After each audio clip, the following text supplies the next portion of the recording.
12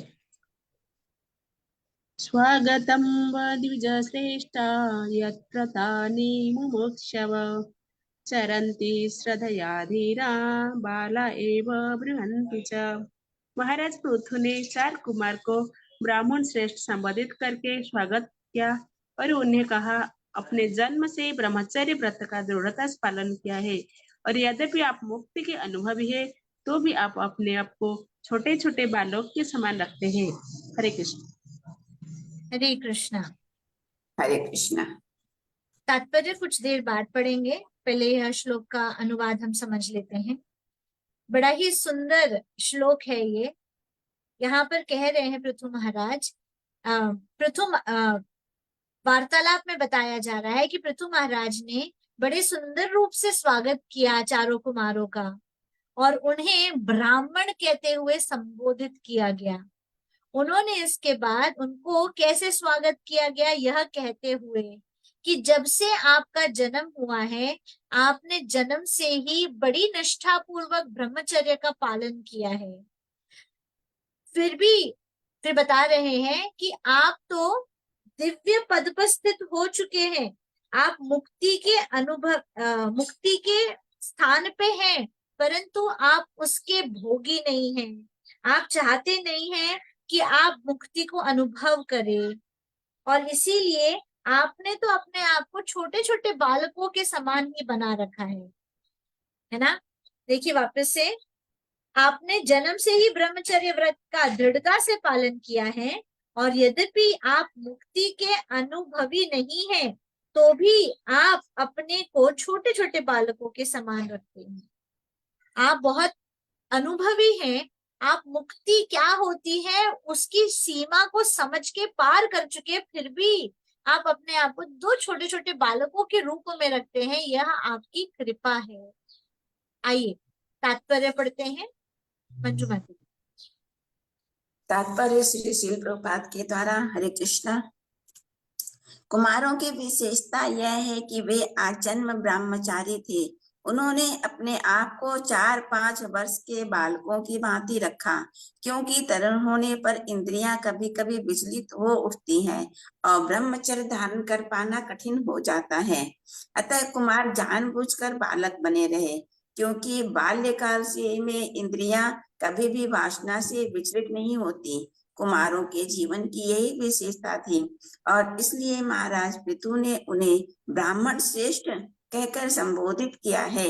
ये कुमार न केवल ब्राह्मण श्रेष्ठ ब्रह्मा के संतान थे, वह उन्हें यहाँ पर द्विज श्रेष्ठ ब्राह्मणों में श्रेष्ठ कहकर संबोधित किया है, क्योंकि वे वैष्णव भी थे। जैसा कि हम पहले कह चुके हैं, इनका अपना संप्रदाय है और वह निम्बार्क संप्रदाय के रूप में आज भी चल रहा है। वैष्णव आचार्यों के 4 संप्रदायों में से निम्बार्क संप्रदाय भी एक है। महाराज पृथु ने कुमारों की स्थिति की विशेष रूप से प्रशंसा की, क्योंकि वे आजन्म ब्रह्मचर्य व्रत का पालन कर रहे थे, किंतु राजा ने कुमारों को वैष्णव श्रेष्ठ कहकर संबोधित किया, जिससे वैष्णववाद के प्रति उनकी अत्यधिक रुचि प्रकट होती है। दूसरे शब्दों में प्रत्येक व्यक्ति को चाहिए कि वह वैष्णव के जन्म पर विचार किए बिना उसका सत्कार करे। वैष्णवे जाति बुद्धि, वैष्णव के जन्म पर विचार नहीं किया जाना चाहिए। वैष्णव सदैव ब्राह्मणों में श्रेष्ठ होता है। अतः प्रत्येक व्यक्ति को चाहिए कि वह वैष्णव का आदर न करके ब्राह्मण के रूप में अपितु सर्वश्रेष्ठ ब्राह्मण के रूप में करें। हरे कृष्णा। तो यहाँ पर श्री प्रभुपाद बता रहे हैं हमें कि जो 4 कुमार हैं वो जन्म से ही ब्रह्मचारी, सही है ना। यही कहा जा रहा है कि जब से जन्म हुआ है तभी से ये जो 4 कुमार है ये चारों के चारों ब्रह्मचारी है। क्यों? क्योंकि उन्होंने ऐसी चीज को चूज किया, उनकी यह इच्छा थी। क्या इच्छा थी उनकी? कि हम कभी बड़े ही ना हो, हम छोटे ही रहे। छोटे रहने के पीछे कारण क्या था? क्योंकि जब व्यक्ति युवावस्था में आ जाता है तो हो सकता है ब्रह्मचर्य में रहना कठिन हो जाए। इंद्रियां इतनी प्रबल हो जाती है कि व्यक्ति इंद्रियों के वशीभूत होकर इंद्र तृप्ति में लग जाता है। इसीलिए कहा जा रहा है कि वे जन्म से ही ब्रह्मचर्य का पालन कर रहे हैं और उन्होंने अपने आप को 4 से 5 साल तक की उम्र में ही रखा ताकि ब्रह्मचर्य अच्छे से निभा सके। नहीं तो यदि उम्र ऊपर नीचे हो जाती है, बड़ी हो जाते हैं, युवावस्था में आ जाते हैं, तो इंद्रियों पर संयम नहीं रह जाता है। इसीलिए 4 कुमारों के जीवन की यह महिमा है और पृथु महाराज उन्हें ब्राह्मण श्रेष्ठ कह रहे हैं, अर्थात जितने भी ब्राह्मण हैं उन सभी में वे श्रेष्ठ थे। ना केवल वे सिर्फ कुमार थे परंतु वे ब्राह्मण भी थे। क्यों? क्योंकि वे स्वयं ब्रह्मदेव के पुत्र थे। तो यहाँ पर उन्हें द्विज श्रेष्ठ कहा जाता है। द्विज श्रेष्ठ का अर्थ क्या होता है? जो ब्राह्मणों में श्रेष्ठ है, द्विजों में जो श्रेष्ठ है उन्हें द्विज श्रेष्ठ कहा जाता है। और इसीलिए उनके ऊपर भी वैष्णव भी है और आशीर्वाद भी दे रहे। तो देखिए, ब्राह्मण होना और ब्राह्मण होने के साथ साथ यह आशीर्वाद देना या आशीर्वाद प्रदान करना। क्या आशीर्वाद प्रदान करना? कि ब्राह्मण होते हुए एक वैष्णव होना, ये एक बहुत रेयर कॉम्बिनेशन है। बहुत दिव्य बात है अगर कोई व्यक्ति है जो ब्राह्मण भी है और वैष्णव भी है। और इसीलिए यहाँ पर कहा जा रहा है, जैसे कि पहले के श्लोकों में 4 संप्रदाय के बारे में बात हो चुकी है। मिलन माता जी बताइए कौन कौन से 4 संप्रदाय हैं? अगर नाम नहीं पता है तो किन किन से शुरू होते हैं वो बताइए। नोट्स बनाइए, मैंने कहा है आप सबको लिखिए। नोट्स नहीं बनाओगे तो याद नहीं रहेगा। You should write down. Brahma ji से ब्रह्म संप्रदाय। नहीं, मिलन माता जी से पूछा। अच्छा, ठीक। अनम्यूट हो जाओ। माता जी ज्यादा तो याद नहीं है। किन लोगों से 4 संप्रदाय आते हैं बताओ?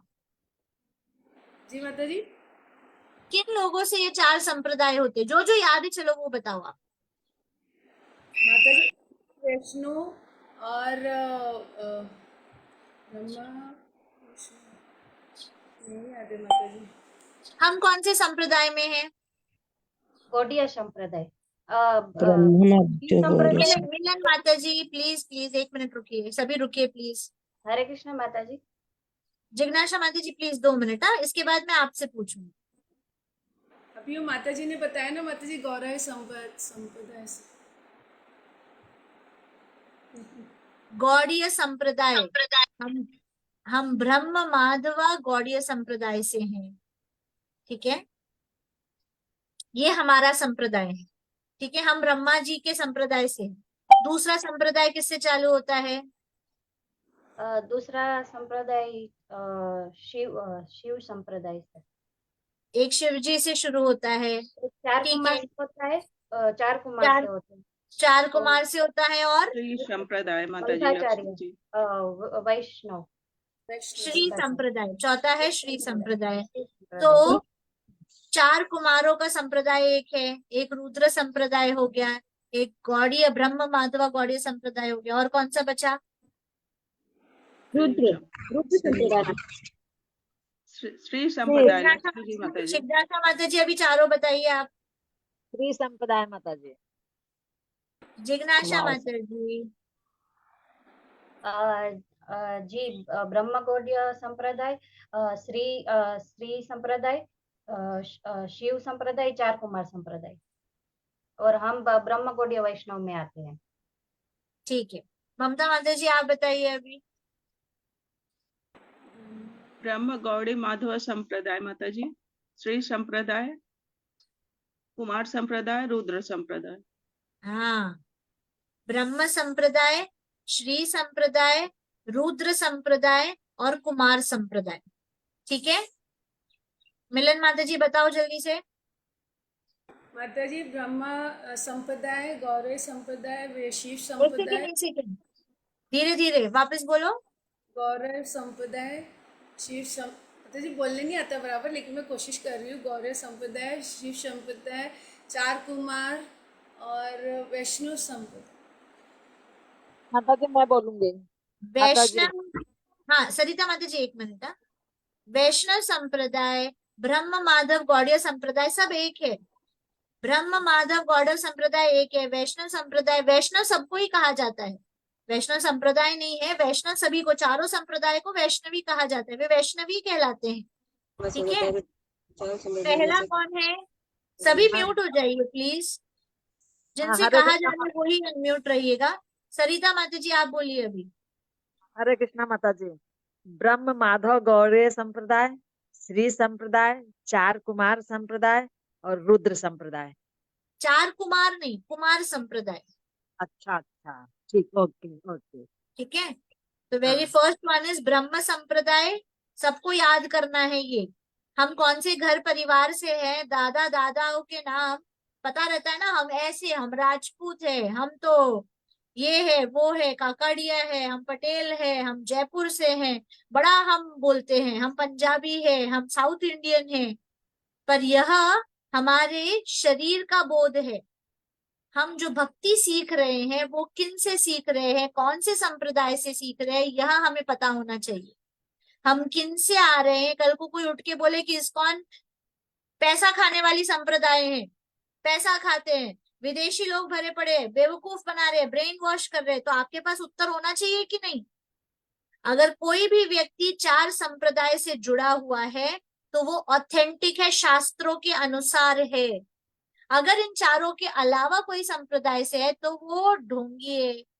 ढोंगी अर्थात वो अपने मन गढ़ंत रूप से भक्ति कर रहा है, वो किसी गुरु के आदेश अनुसार संप्रदाय में वो हर शिक्षा ग्रहण नहीं कर रहा है। तो हमें सबसे पहले पता होना चाहिए हम कौन से संप्रदाय से है। ब्रह्म माधवा गौड़ीय। माता जी इतने तीन तीन लोग क्यों? ब्रह्मा जी से शुरू हुआ, माधवाचार्य से होते हुए गौड़ीय संप्रदाय अर्थात चैतन्य महाप्रभु वगैरह से हमें यह संप्रदाय प्राप्त होता है, इसलिए ब्रह्मा माधवा गौड़ीय संप्रदाय ये हमारा है। दूसरा कौन सा है? मिलन माता जी बोलो। माता जी शिव संप्रदाय। शिव संप्रदाय नहीं है, वो रुद्र संप्रदाय है।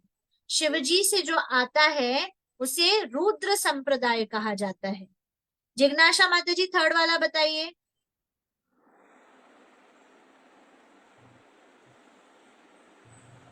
चार कुमार, थर्ड। कुमार संप्रदाय, ठीक है। तीसरा है कुमार संप्रदाय जो चारों कुमारों से आता है, और एक और कौन सा है?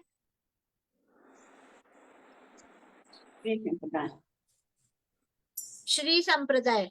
मंजू माता जी श्री संप्रदाय किससे आता है? लक्ष्मी जी से। वेरी गुड, समझ आया? Everybody has understood? मिलन माता जी आपको ये बताना है अभी शाम के क्लास में। शाम के क्लास में कहाँ गायब रहते हो? भगवत गीता कौन सीखेगा? चैतन्य चरितामृत की लीला कौन सुनेगा? आप म्यूट हो आप। माता जी दोपहर को थोड़ा सो जाती हूँ क्योंकि टायर्ड हो जाती हूँ ना, इसलिए सो जाती हूँ माता जी थोड़ा। बिल्कुल सो जाओ, थोड़ा जल्दी सो जाओ, 2 बजे से ही सो जाओ, 4 बजे तक आराम से सो जाओ, 4:15 बजे उठो और फिर क्लास में बैठो। शरीर को रेस्ट की जरूरत है, बिल्कुल आप रेस्ट कीजिए अच्छे से। 3-4 घंटे जब नींद आए 12-1 बजे खाना वाना निपटा के आप सो जाया करो, टाइम मैनेज करो, क्लास मिस मत करो माता जी। और शाम के क्लास में आज मिलन माता जी बोलेंगी भगवत गीता के पहले श्लोक के तात्पर्य के ऊपर। तात्पर्य मैंने कहा, श्लोका नहीं बोला मैंने, ठीक है माता जी।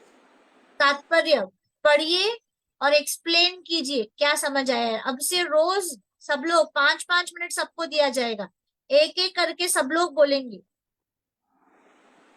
जी माता जी। एक एक श्लोक। अभी हम 108 श्लोकों को आगे नहीं बढ़ाएंगे जब तक आपके 17 श्लोक कंठस्थ नहीं हो जाते स्पष्टता पूर्वक। यहाँ पर कोई ऐसा नहीं है जिसने कंठस्थ अच्छे से किया है। जी माता जी। जब तक 17 श्लोक सबके पूर्ण रूप से हो नहीं जाते हैं तब तक हम आगे नहीं बढ़ेंगे। और हर क्लास में 5-5 मिनट के लिए सब लोग एक एक श्लोक सबको दिया जाएगा, एक एक श्लोक सब लोग बोलेंगे, रोज सबकी बारी आएगी। आज मिलन माता जी शुरू करेंगी, जी माता ठीक है। फर्स्ट श्लोका का पर्पट तात्पर्य जो होता है वो समझिए, पढ़िए, प्रिपेयर कीजिए और शाम को प्रेजेंट कीजिए। ये बात ठीक है, चलो ओके, लेट्स कंटिन्यू। तो ये 4 संप्रदाय हैं जहां से हम शुरू होते हैं। हम सभी को यह ध्यान रखना चाहिए, माता याद जी रहना चाहिए। बेटा questions will take towards the end Sumit. Okay okay माता जी। सो यहाँ पर हमें यह समझाया जा रहा है कि 4 कुमार जो कि कुमार संप्रदाय से हैं, उनसे ही, वे है नहीं, उन्हीं से कुमार संप्रदाय शुरू होता है। आज तक भी इनके संप्रदाय जो है वह बड़ी सुंदर रूप से मेंटेन्ड है। और आपको आज कुमार संप्रदाय का नाम बताया जा रहा है, जिसे कहते हैं निम्बारका संप्रदाय। सभी रिपीट कीजिए, क्या कहा जाता है? निम्बारका संप्रदाय। निम्बारका। 4 कुमारों से जो संप्रदाय आता है उसे कहा जाता है कुमार। एक तो हमारी अंडरस्टैंडिंग के लिए पहले बताया था कुमार संप्रदाय, परंतु यहाँ पर अब में बता रहे हैं कि यह निम्बारका संप्रदाय है। तो पृथु महाराज स्पेसिफिकली कुमारों के पद के बारे में बता रहे हैं कि क्योंकि उन्होंने ब्रह्मचर्य का पालन करके रखा, जन्म से ही ब्रह्मचर्य का पालन करके रखा, इसीलिए पृथु महाराज यहाँ पर एक्सप्रेस करते हैं अप्रिसिएशन।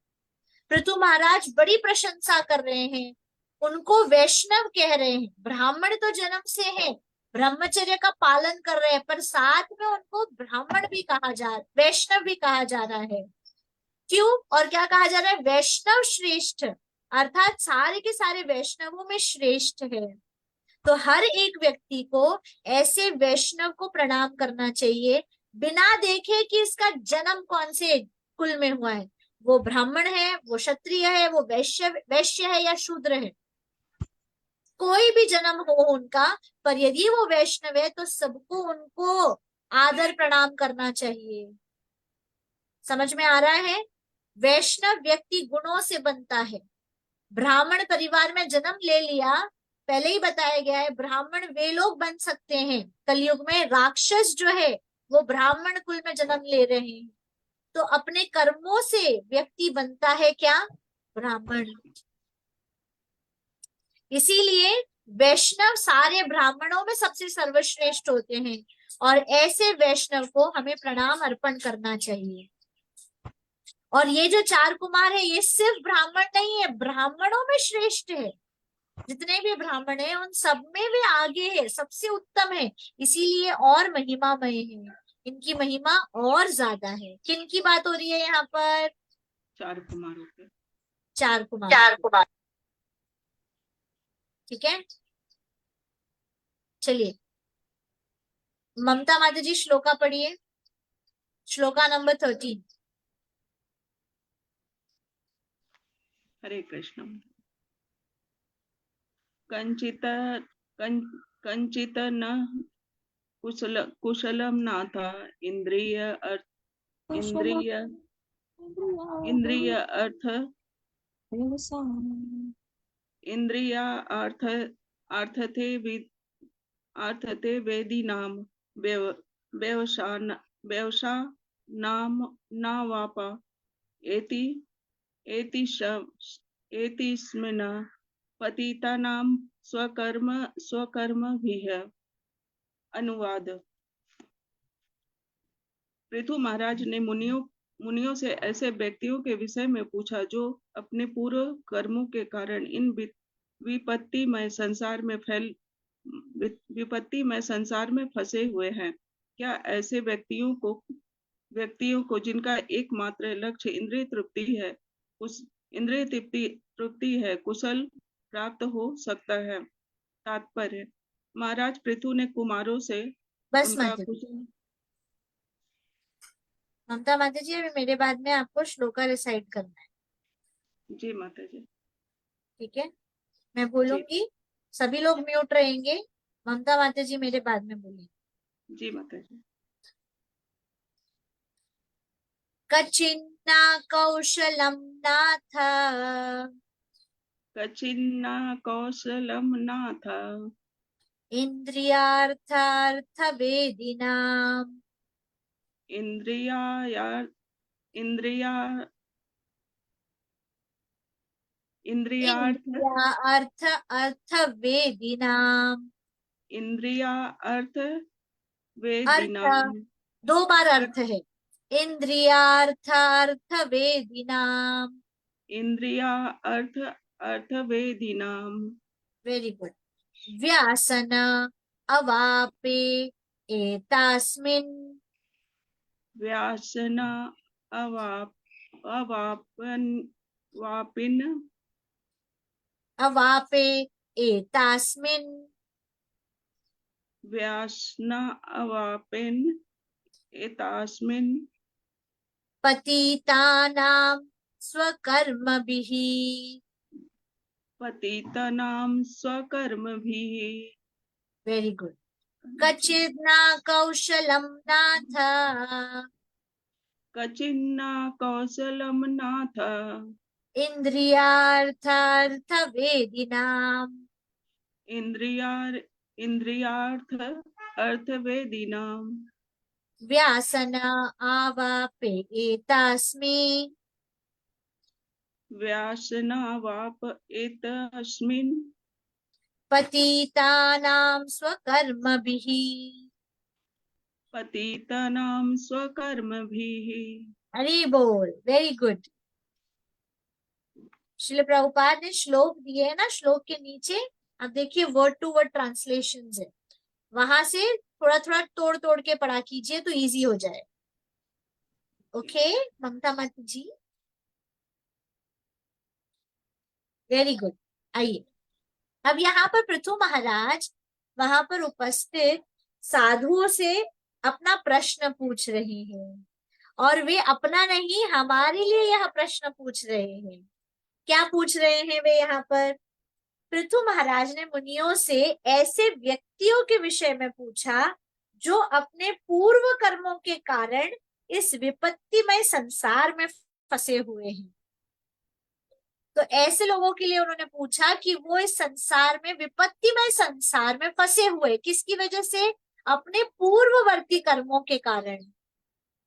अभी जो किया है ठीक है कि अच्छे से करेंगे, भक्ति कर रहे हैं, अपने पाप धोना चाहते हैं, पर हम फंसे हुए इस संसार में बहुत परेशान है अपने पूर्व कर्मों के कारण। तो कहा जा रहा है क्या ऐसे व्यक्तियों को जिनका एकमात्र लक्ष्य इंद्र तृप्ति है सौभाग्य प्राप्त हो सकता है? तो ऐसे जीव जिनका जीवन का लक्ष्य है इंद्रिय तृप्ति, इंद्रिय भोग, अच्छा खाऊं, अच्छा पीऊं, अच्छा सोऊं, इसी दौड़ में लगा है, खूब पैसा कमाऊं ताकि अच्छा खाने पीने को मिले, ये इसी दौड़ में लगा हुआ है, क्या ऐसे व्यक्ति के ऊपर कभी भाग्य की कृपा हो सकती है? क्या ऐसे कभी सौभाग्य प्राप्त हो सकता है? यह प्रश्न कौन कर रहे? पृथु महाराज। किसके लिए कर रहे? हमारे लिए कर रहे। हमारा दुर्भाग्य है ना, इसीलिए हमारे साथ यह हो रहा है। चलिए आइए तात्पर्य पढ़ते हैं। मानसी माता जी थोड़ा सा ही पढ़िए, पूरा मत पढ़ो, थोड़ा थोड़ा सा पढ़ो। हरे कृष्ण मस्तु। महाराज महाराज पृथु ने कुमारों से उनका कुशल नहीं पूछा, क्योंकि वे अपने ब्रह्मचारी जीवन के कारण सदैव कल्याणकारी है, क्योंकि वे सदैव मुक्ति पथ के गामी हैं। अतः उनके अकुशल होने का कोई प्रश्न ही नहीं उठता। दूसरे शब्दों में जो ब्राह्मण तथा वैष्णव जन आध्यात्मिक उन्नति के पथ पर दृढ़ता से चलते हैं, वे सदैव भाग्यशाली होते हैं। महाराज पृथु ने तो अपने निमित्त यह प्रश्न पूछा था, क्योंकि वे गृहस्थ की स्थिति में थे और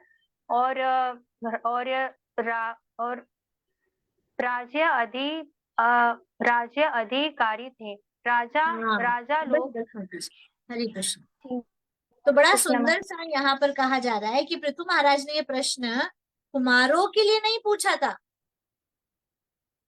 उनके भाग्य के लिए, क्योंकि कुमार तो बाल्यपन से ही ब्रह्मचारी थे, तो वे तो बड़े भाग्यशाली है। ऐसा व्यक्ति जो कि भक्ति के मार्ग में लगा है, उनका कभी अभाग हो ही नहीं सकता, बुरा भाग्य हो ही नहीं सकता। दूसरे शब्दों में जो ब्राह्मण और वैष्णव है, जो देखिए शब्द यहाँ पर क्या है, निष्ठा पूर्वक, सिंसियरिटी के साथ, स्ट्रिक्टली भक्ति में प्रगति करने के राह पे हैं, वे हमेशा भाग्यशाली। अब हमें पूछना चाहिए, हम पूछते हैं मैं भी तो भक्ति कर रहा हूँ, माला कर रहा हूँ, क्या हम सिंसियर है, क्या हम स्ट्रिक्ट है, माला करने में क्या हमारा मन लगता है? हमें प्रश्न पूछना चाहिए। अगर हम भी ऐसे पद पे आ जाए जहां पर हम बहुत स्ट्रिक्टली नियम के अनुसार हम भक्ति कर रहे हैं, तो हम भी सदैव भाग्यशाली रहेंगे। अभी भी हम भाग्यशाली हैं, भगवान इतने कृपालु है, तुतलाती भाषा में भी मन इधर उधर भटकते भी कृष्णा बोलते तो वो सुनते हैं, पर हम क्या बोलते, कृष्णा भगवान आ गए, सुनना नहीं है हमें। हम कृष्णा को बुला के अपना मन भटकाते रहते, तो भगवान आते तो भी भगवान की तरफ हमारा ध्यान जाता नहीं है।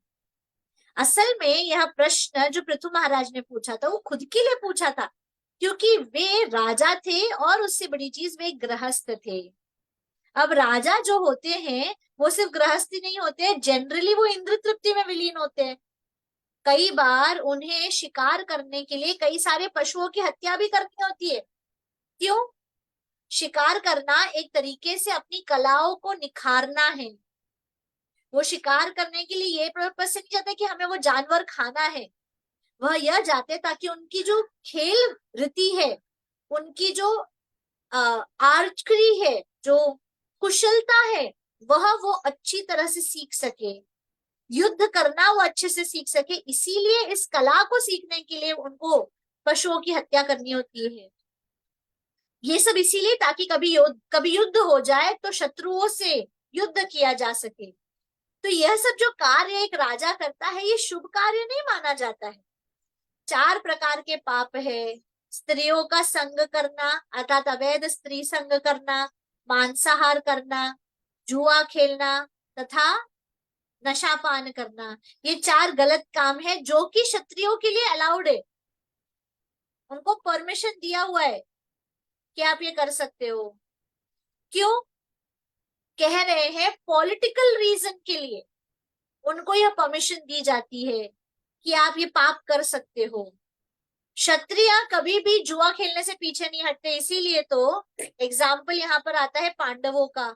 जब पांडवों के सामने सेना बैठी थी, दुर्योधन की सेना मतलब सारे कौरव बैठे हुए थे, उन्होंने उनको ललकारा कि आओ तुम्हें अपना जुआ खेलना होगा, इसके अगर तुम जीत जाते हो तो तुम्हें राज्य मिल जाएगा। तो वो मना नहीं कर सके, उनका कर्तव्य है।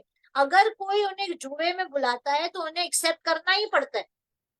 पर एक्सेप्ट करने का फल क्या मिला? पूरा राज्य चला गया, उनकी जो पत्नी थी उसकी इतनी बेइज्जती हुई, उसको भी दांव पे लगा दिया। तो क्षत्रिय को असल में कभी भी अगर सामने वाली पार्टी उकसाती है तो वो मना नहीं कर सके। इसलिए पृथु महाराज ये सब बातों को समझते हुए कह रहे हैं कि यह सब चीजें जो है हम जैसे लोगों के लिए शुभ सौभाग्य कैसे प्राप्त हो सकता है। अब गृहस्थ जीवन जो है बड़ा ही अशुभ है। कारण क्या है? क्योंकि गृहस्थ का अर्थ होता है हमारी चेतना जो है वह इंद्र तृप्ति में लगी रहती है, और जैसे ही इंद्र तृप्ति आती है तो इंद्र तृप्ति में खतरा खतरा खतरा खतरा खतरा लगा रहता है। सही है ना? इसीलिए गृहस्थ जीवन अशुभ कहते हैं। कोई भी व्यक्ति ऐसा नहीं है जो कहेगा हाँ मैं गृहस्थ जीवन में बड़ा खुश हूँ। पहले यह रोता है शादी नहीं हो रही है, शादी हो जाने के बाद अरे बीवी ऐसी है, सास ऐसी है, मेरे माँ बाप ऐसे है, फिर बच्चे हो जाए तो अरे बच्चा क्या हो गया, दिमाग खराब हो गया है। बड़े हो जाते हैं तो बुढ़ापे को लेकर परेशान कि बच्चे ख्याल नहीं रखते। कोई व्यक्ति नहीं जो गृहस्थ आश्रम में खुश रह सकता है। इसीलिए कहा जा रहा है, यह शब्द कहा जा रहा है, यह इंद्र तृप्ति की बात है। और गृहस्थ जीवन जो है हर पद पद पे विपत्ति से बना भरा हुआ है। इसीलिए भागवतम के 10वें स्कंद के 14वें अध्याय के 58 श्लोक में आता है। क्या श्लोक आता है? पदम पदम यत विपदम न तेषाम, कि हर एक पद पे विपत्ति है ही। पदम पदम यत विपदाम न तेषाम, हर एक पद जो हम लेंगे, हर एक पद में विपत्ति भरी हुई है, परंतु हमें अपनी इंद्र तृप्ति से बचना है, हमें अपने आप को सुरक्षित रखना है। ये भौतिक संसार जो है, इसमें हर व्यक्ति अपनी इंद्र तृप्ति में लगा हुआ है, और यह सब चीजों को, यह वृत्ति को खत्म करना जरूरी है। इसीलिए पृथु महाराज अपना जो पॉइंट है उसे क्लियर कर रहे हैं। वे 4 कुमार से बड़े ही प्रभावित हो गए थे। वे देखते रह गए कि हम जैसे पतित जीवों का उद्धार करने के लिए पृथु महाराज कह रहे हैं, 4 कुमार आए हैं। तो सोचिए, पृथु महाराज अपने बारे में ऐसा सोच रहे हैं, तो हमारे लिए क्या सोचना चाहिए हम जो कि वो क्या कह रहे हैं, जो ऐसे पतित जीव है जो इस भौतिक संसार में सदियों से तड़प रहे, सड़ रहे हैं। प्रभुपाद ने यह शब्द दिया है, सड़ रहे हैं। हम यहाँ पे भौतिक संसार में सड़ रहे हैं। बंबई में जिंदगी बड़ी अच्छी है क्या? बड़े शहरों में क्या जिंदगी बड़ी अच्छी है? बताइए, कोई भी बड़ा शहर हो, इंसान बस परेशान है। छोटे छोटे माचिस के डिब्बों जितने घरों में रह रहा है, बाहर कहीं जा नहीं सकता, कहीं आ नहीं सकता, आता जाता है तो इतना घंटे लग जाते हैं। यह पाप है, पाप का फल है। हाँ, इसमें बड़ा सा घर, छोटा सा घर ही उसको सुंदर बना लेता है, तो बड़ा अच्छा लगता है कि मैं बहुत अच्छे से रह रहा हूँ। शहर है, मेट्रोपॉलिटन सिटी है, तो सारी सुख सुविधाएं प्राप्त हो रही है, तो बड़ा अच्छा है, वेरी गुड, बहुत अच्छा है, हम रहेंगे इधर, ये सोच है हमारी। परंतु हम जैसा सोच रहे हैं यह भाग्य है, ये भाग्य नहीं, अभाग्य है। इसीलिए ऐसे लोग जो कि अपने पिछले कर्म की वजह से इस भौतिक संसार में तड़प रहे हैं, उनके लिए यह प्रश्न पूछा जा रहा है, क्या कोई ऐसा भाग्य है, सौभाग्य है जो कि इनको प्राप्त हो सकता है, ऐसे जीवों को जो इस भौतिक संसार में सड़ रहे हैं। इस श्लोक में यह शब्द आता है, इंद्रियार्थ अर्थ वेदिना। यह शब्द क्या कहता है कि ऐसे लोग जिनका काम है इंद्रिय अर्थ अर्थ वेदिना, सिर्फ और सिर्फ इंद्रियों की तृप्ति में लगे रहना, ऐसे लोगों को पतिता नाम माना जाता है। पतिता नाम अर्थात गिरे हुए हैं वो अपने पद से, फॉलन सोल्स है। ऐसे लोग जो सिर्फ और सिर्फ इंद्र तृप्ति रोकते हैं, वो ही इस पद से ऊपर उठ सकते हैं। और दूसरा शब्द है स्वकर्म भी। वो इस संसार में इतना सड़ क्यों रहे हैं? खुद के कर्मों की वजह से। ऐसे कर्म किए हैं कि सड़ रहे हैं और लगता है कि हाँ मैं बहुत खुश हूं। इसीलिए हर एक व्यक्ति अपने कर्मों के लिए स्वयं जिम्मेदार है। इसीलिए जब हम अपने कार्यों को भक्तिमय कर देते हैं, कृष्ण भावनामृत कर देते हैं, उसी क्षण से हमारा भाग्यशाली जीवन शुरू हो जाता है। अब हमें सोचना चाहिए, क्या हमने सच में अपने जीवन को भक्तिमय कर दिया है, कृष्ण भावनामृत में पूर्ण रूप से जोड़ दिया है? अगर हाँ, तो हम क्या हो गए हैं? पूर्ण रूप से आध्यात्मिक जीवन में प्रगति शुरू कर गए हैं। अगर हम अपने जीवन में भक्ति को नहीं जोड़ रहे हैं, तो हम क्या करते हैं? अभी तक भी भक्ति में शुरुआत नहीं की है, सिर्फ पाप में ही पड़े हैं। तो यदि हम चाहते हैं हम अपने जीवन में सौभाग्य को जोड़े, अच्छे भाग्य को जोड़े, तो उसके लिए क्या करना जरूरी है? जल्दी से बताइए। भक्ति से जुड़ना जरूरी है माता जी। भक्ति कर भक्ति से सिर्फ जुड़ना नहीं है, जूम क्लास में हम जाते हैं, भक्ति करना हम भक्ति से जुड़ चुके हैं। हम रोज क्लास में जाते हैं, उससे इसको जुड़ना नहीं कहते हैं। क्लास में रहते हुए कितना समझ रहे हैं, कितना सुन रहे हैं, कितना हृदय में जा रहा है, कितना बैठा हुआ है और दिन भर चिंतन कर रहे हैं, यह सब कुछ भक्तिमय कार्य कहलाए। अपने जीवनचर्या को कृष्ण रूप में, कृष्ण भक्ति से पूर्ण रूप से जोड़ देना, इसको कृष्ण भावनामृत कहा जाता है। तब शुभ कार्य की शुरुआत है। तो आज हमें यही प्रयास करना चाहिए कि हम तो इस संसार में फंसे हुए, तड़प रहे, परेशान है अपने कर्मों की वजह से, परंतु यदि अपने जीवन को हमने कृष्ण भावनामृत से जोड़ दिया तो हमारा जीवन सफल हो सकता है, और इसी का हमें प्रयास करना। ग्रंथराज श्रीमद् भागवतम की जय। जगत गुरु श्रील प्रभुपाद की जय।